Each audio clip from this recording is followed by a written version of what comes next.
파격적인 금요 드라마 편성, 시청률 부진의 늪을 건널 수 있을까? JTBC가 새로운 금요 드라마 러브미를 런칭하며 꽤나 모험적인 편성을 시도했습니다. 금요일 밤에 두 편을 연속으로 방영하는 전략은 사실 국내 방송 환경에서 매우 이례적이고 파격적인 결정입니다. 보통 주말 밤이나 평일 밤 10시대를 공략하는 것이 일반적인데 금요일 몰아보기식 편성은 OTT 이용 패턴을 의식한 듯하면서도 한편으로는 시청률 집계에 있어 리스크가 큰 도박이기도 합니다. 실제로 전작들이 이 시간대에서 큰 재미를 보지 못했음에도 불구하고 JTBC가 다시 한번 뚝심 있게 밀어붙인 데에는 이 작품에 대한 자신감이 깔려있지 않나 추측해봅니다. 덕분에 시청자 입장에서는 주말의 시작을 새로운 드라마와 함께 길게 호흡할 수 있다는 점에서 반가운 일이기도 합니다.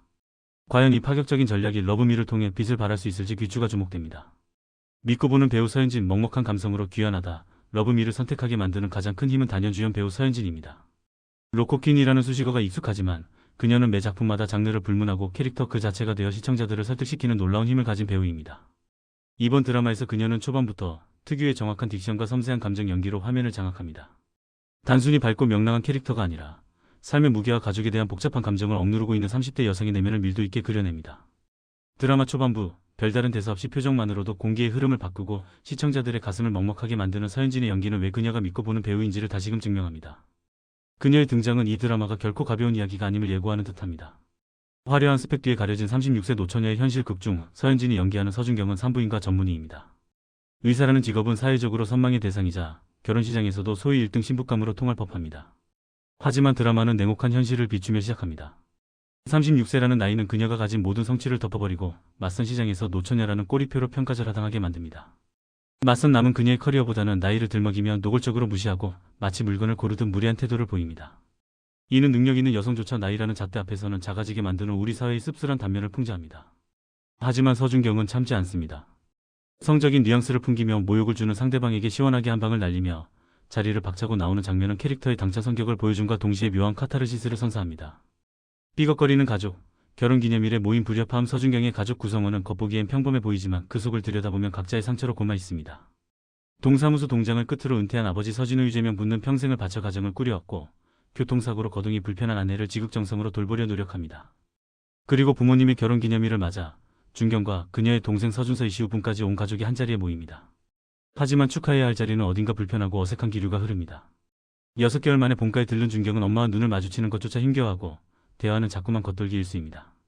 가장 가까워야 할 가족이지만 서로를 향한 가시돋친 말들이 오가는 식사 자리는 이 가족이 안고 있는 소통의 부재와 해묵은 갈등을 단적으로 보여줍니다.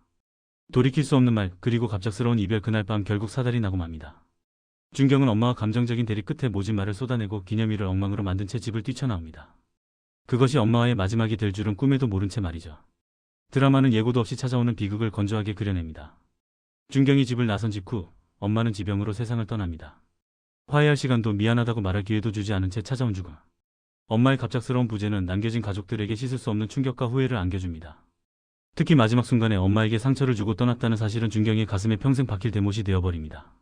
나중에 잘해드려야지라는 말이 얼마나 부질없는지를 뼈저리게 느끼게 하는 대목입니다. 화려함을 걷어낸 연출, 사실적인 톤이 주는 몰입감 러브미의 영상미는 요즘 유행하는 뽀샤시하고 화사한 필터와는 거리가 멉니다. 조명을 최대한 자제하고 자연광이나 실내의 어두운 톤을 그대로 살린 듯한 연출은 마치 다큐멘터리를 보는 듯한 사실감을 부여합니다. 이러한 건조하고 차분한 톤의 매너는 준경과 그녀의 가족이 처한 암울한 상황과 절묘하게 맞아떨어집니다. 꾸며진 슬픔이 아니라 피부에 와닿는 현실적인 고통과 상실감을 표현하기 위해 제작진이 의도적으로 화려함을 배제한 듯합니다. 덕분에 배우들의 미세한 표정 변화나 떨리는 숨소리가 더욱 부각되며 시청자들은 인물들의 감정선에 깊이 몰입하게 됩니다. 어둠이 짙게 깔린 집안, 텅 빈 거실의 풍경은 그 자체로 상실의 아픔을 대변하는 듯합니다. 죄책감의 근원, 엄마와 딸 사이의 높은 벽. 준경이 그토록 엄마를 어려워하고 피했던 이유는 단순한 성격 차이가 아니었습니다.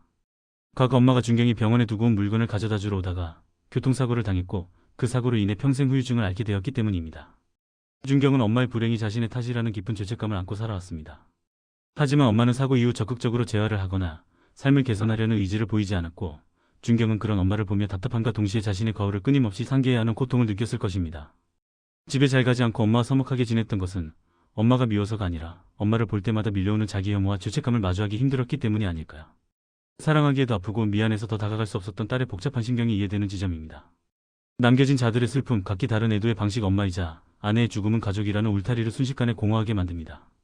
아내와의 인생 2막을 꿈꾸며 여행 티켓까지 예매해 두었던 아버지 서진우의 상실감은 이루 말할 수 없습니다. 가지 못한 여행 티켓을 바라보는 그의 등은 처연하기 그지없습니다. 드라마는 가족 구성원들이 각자의 방식으로 슬픔을 견뎌내는 모습을 보여줍니다. 누군가는 오열하고 누군가는 침묵하며 누군가는 덤덤한 척 일상을 살아내려 했습니다. 표현하는 방법과 온도는 다를지언정 고인을 그리워하고 사랑했던 마음의 크기는 다르지 않을 것입니다. 이 과정에서 가족들이 서로의 상처를 보듬으며 다시금 관계를 회복해 나가는 과정이 앞으로의 주요 관전 포인트가 될 것으로 보입니다. 새로운 인연의 등장, 무채색 일상에 스며드는 색채 어두운 터널 같은 중경의 일상에 조금씩 빛이 들어오기 시작합니다. 동네에서 우연히 마주친 주도연 장률분의 등장이 바로 그것입니다. 배우 장률은 그동안 마이네임, 몸값 등에서 강렬하고 살벌한 악역이나 센 캐릭터를 주로 맡았는데 이번 작품에서는 힘을 쫙 뺀 순수하고 담백한 남자로 180도 변신했습니다. 상처받는 것이 두려워 사랑을 밀어내려는 중경에게 조심스럽게 하지만 진심을 다해 다가가는 도연의 모습은 시청자들에게 설렘을 안겨줍니다. 자극적이지 않고 은은하게 스며드는 두 사람의 로맨스는 무거운 극의 분위기를 환기시키며 상실의 아픔을 치유하는 또 다른 사랑의 형태를 보여줄 것으로 기대됩니다. 스웨덴 원작의 리메이크, 따뜻한 위로를 건네다 드라마 러브미는 스웨덴의 동명 드라마를 원작으로 하고 있으며 호주에서도 리메이크되어 큰 인기를 끌었던 검증된 작품입니다. 원작이 가진 탄탄한 스토리라인에 한국적인 정서와 가족애를 더해 우리에게 익숙하면서도 새로운 이야기를 들려줍니다. 중경과 도연의 이야기뿐만 아니라 관광 가이드 진자영 윤세아 분과 엮이게 될 아버지 진호, 그리고 출판사 편집자이자 소설가 지혜온다현 분과 인연을 맺을 동생 준서까지 세 남녀 아니 세 가족의 사랑 이야기가 다채롭게 펼쳐질 예정입니다. 누군가의 부재로 시작된 이야기지만 결국은 남겨진 사람들이 서로를 사랑하고 보듬으며 다시 살아갈 힘을 얻는 과정. 이 따뜻한 위로가 올겨울 시청자들의 마음을 녹여주기를 기대해봅니다.